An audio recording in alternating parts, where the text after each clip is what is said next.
Oi pessoal, tudo bem? Eu sou a Anne Saraiva da site Consciência Plena e esse é o primeiro de uma série de posts que a gente vai fazer sobre conteúdo. Então, hoje a gente vai falar uma pergunta que muitas pessoas se fazem, muitas pessoas me fazem, que é: afinal, o que é Mindfulness? A gente pode entender Mindfulness de várias formas distintas. E, por exemplo, a gente pode entender o que é Mindfulness como um estado mental, por exemplo. E nesse estado mental, onde a pessoa está consciente do que ela está fazendo naquele momento presente.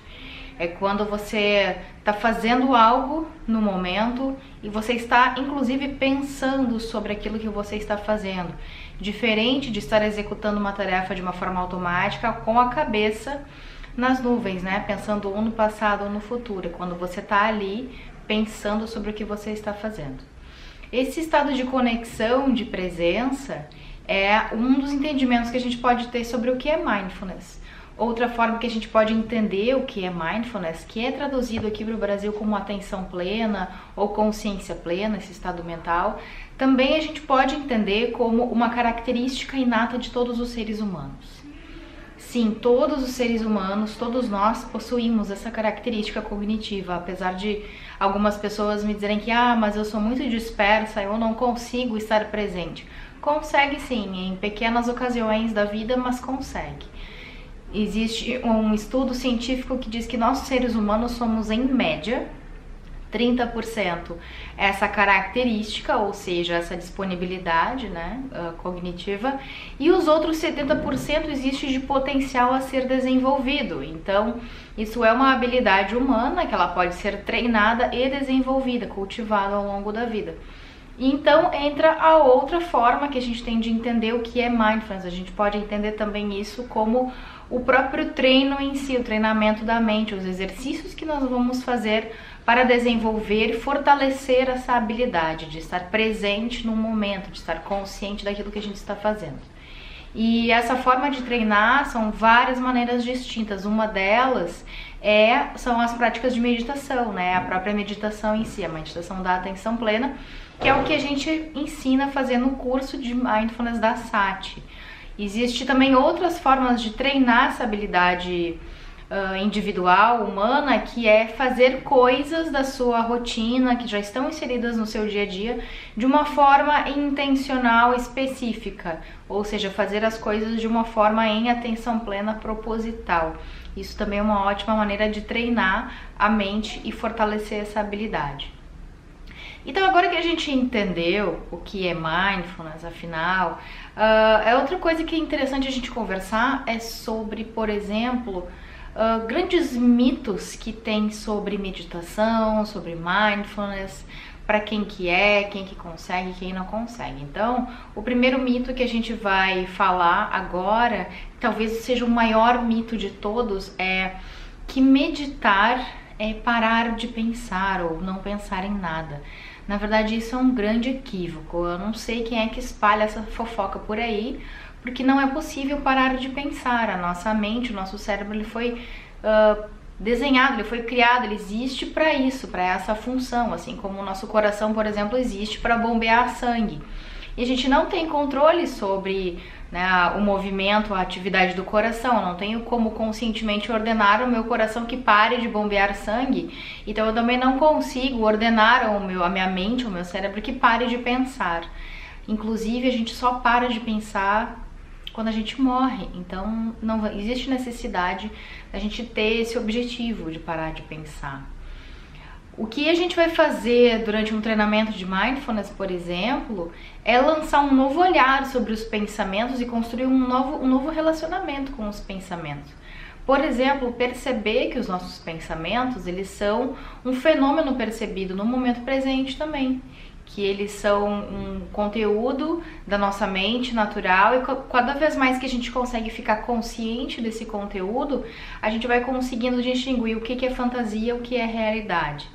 Então, simplesmente por essa atitude da gente não precisar lutar contra os pensamentos e distinguir eles como simplesmente fenômenos mentais que estão acontecendo e são percebidos, a gente pode construir um novo relacionamento com eles e não precisar criar esse conflito interno, tentando expulsar ou censurar os pensamentos da mente, que isso na verdade é bem contraproducente. Então, entendido isso, né, esse grande mito de meditar é não pensar em nada, isso não existe, tá, gente? O que pode existir é, talvez ao longo do tempo, de prática, de amadurecimento de prática, a gente pode experimentar um certo nível de relaxamento da mente, onde aquele turbilhão de ideias e pensamentos acelerados, por exemplo, quando a gente vai dominando essa prática, a gente pode perceber esse relaxamento, esse fluxo de pensamentos um pouco mais sutil, mais calmo. Isso traz um grande alívio, traz uma grande sensação de conforto, mas não, na verdade nunca vai cessar totalmente esses pensamentos, tá? O grande segundo mito sobre meditação e sobre como praticar meditação mindfulness é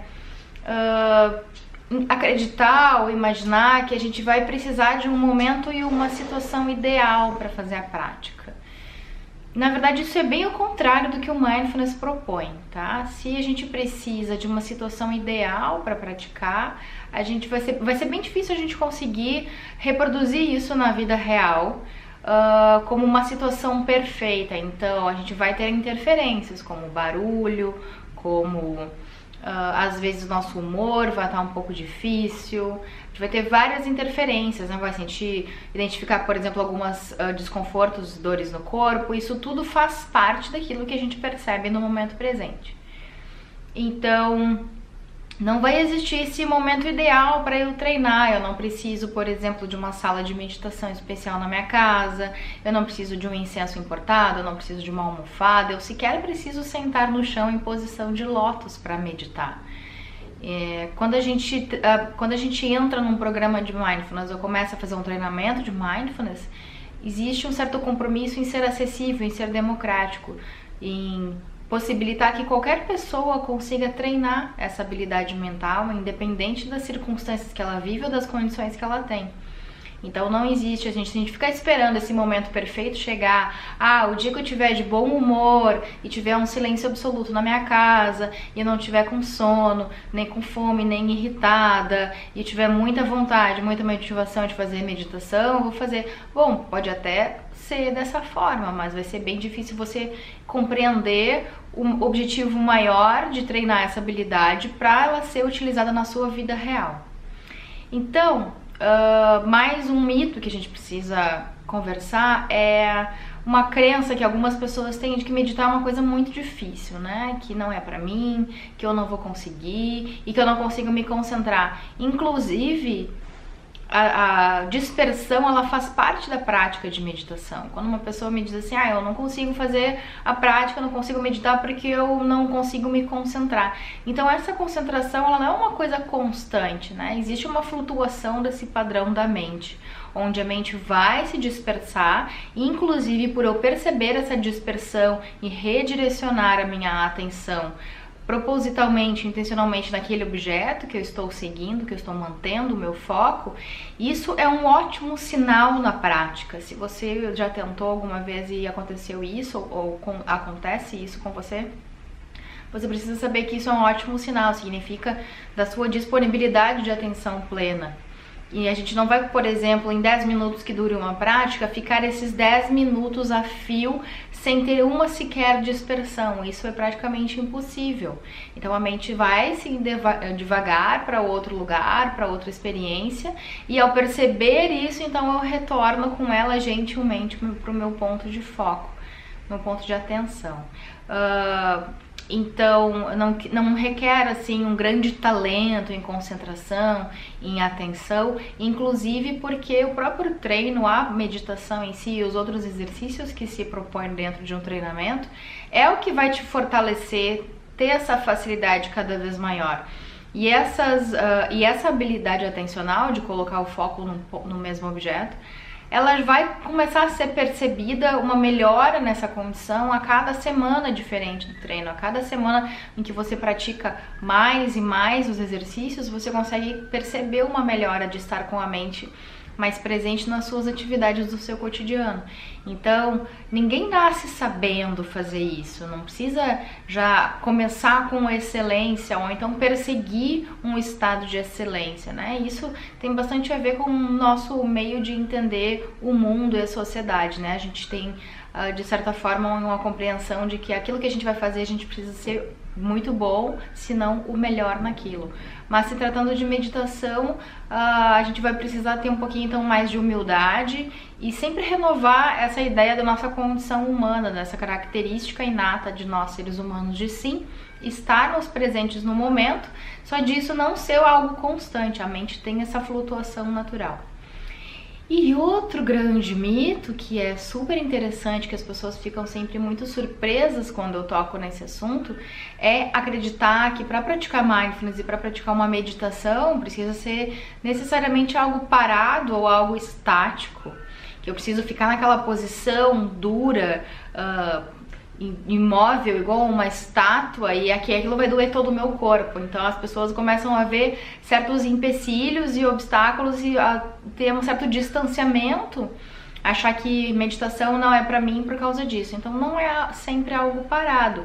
Inclusive quando a gente entra num treinamento de mindfulness, a gente entende que a gente vai praticar essa atividade mental dentro das 4 posturas clássicas, da onde surgiu o mindfulness, que é a meditação sentada, sim, a postura sentada, a postura de pé, a postura deitada, a postura andando. Então, existe meditação andando, por exemplo, que é quando a gente vai treinar a nossa mente para estar presente a cada passo do nosso caminho, né, a todo momento da nossa vida. Então, em outras oportunidades eu vou dar mais detalhes disso, de como funciona a questão de ser meditações mais dinâmicas, exercícios mais dinâmicos, exercícios mais parados, mais imóveis, mas não é só algo parado, é um estado mental que eu posso exercitar fazendo qualquer coisa que eu estiver fazendo, eu posso estar nesse estado mental de presença e de consciência. Então é isso, esse primeiro vídeo é só para esclarecer essas coisas assim mais básicas, espero que vocês tenham gostado. Deixe seu comentário aqui no nosso post, se quiser também mandar suas perguntas pra gente, a gente vai conseguir aos pouquinhos gravando mais conteúdo e esclarecendo, levando mais informação e conhecimento. Então, por enquanto, muito obrigada e até a próxima!